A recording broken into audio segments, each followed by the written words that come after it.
ছাত্র জনতাকে নির্বিচারে হত্যার দায়ে বাংলাদেশ আওয়ামী লীগকে নিষিদ্ধ ও নিবন্ধন বাতিল চেয়ে হাইকোর্টে একটি রিট করা হয়েছে। মানবাধিকার সংগঠন সারদার সোসাইটির পক্ষে নির্বাহী পরিচালক আরিফুর রহমান মুরাদ ভূঁইয়া সোমবার রিটটি করেছেন। রিটে যেসব প্রতিষ্ঠান শেখ হাসিনার নামে রয়েছে সেগুলোর নাম পরিবর্তনও চাওয়া হয়েছে। দেশের 12টি সিটি কর্পোরেশনের মেয়রকে অপসারণ করে সব সিটিতে প্রশাসক নিয়োগ দেওয়া হয়েছে।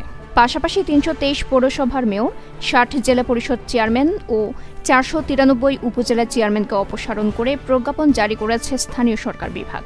সোমবার স্থানীয় সরকার বিভাগ থেকে এই সংক্রান্ত প্রজ্ঞাপন জারি করা হয়েছে। আগস্টের প্রথম 17 দিনে এসেছে 13,374 কোটি টাকা। বাংলাদেশ ব্যাংকের হালনাগাদ তথ্য বলছে, চলতি মাসে প্রথম 3 দিন পর্যন্ত রেমিটেন্স এসেছে $9,56,50,000 আর শুধু 4 থেকে 10 আগস্ট পর্যন্ত এসেছে $38,71,20,000। বাংলাদেশের ব্যাংক আরও বলছে, আগস্টের প্রথম 17 দিনে বৈধ পথে রেমিটেন্স এসেছে $114,42,20,000। বাংলাদেশে মুদ্রায় যার পরিমাণ 13,374 কোটি টাকার বেশি।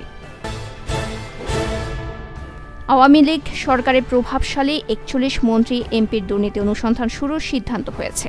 সোমবার দুর্নীতি দমন কমিশন দুদক এ বিষয়ে সিদ্ধান্ত নিয়েছে। 3 জন পরিচালকের নেতৃত্বে আলাদা 3টি টিম এই অনুসন্ধানে কাজ করবে বলে জানা গেছে।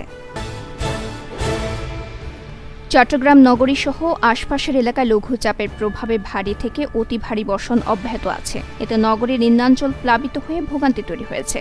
পটিয়ায় মাটির দেয়াল ধসে এক শিশুর মৃত্যু হয়েছে। 2 দিন ধরে টানা বৃষ্টিপাত রবিবার রাত থেকে অতি ভারী বর্ষণের রূপ নেয়। সোমবার বিকেল পর্যন্ত থেমে থেমে বৃষ্টিপাত চলছে। বিকেল 3টা পর্যন্ত 24 ঘন্টায় 122.6 মিলিমিটার বৃষ্টিপাত রেকর্ড করেছে আবহাওয়া অফিস।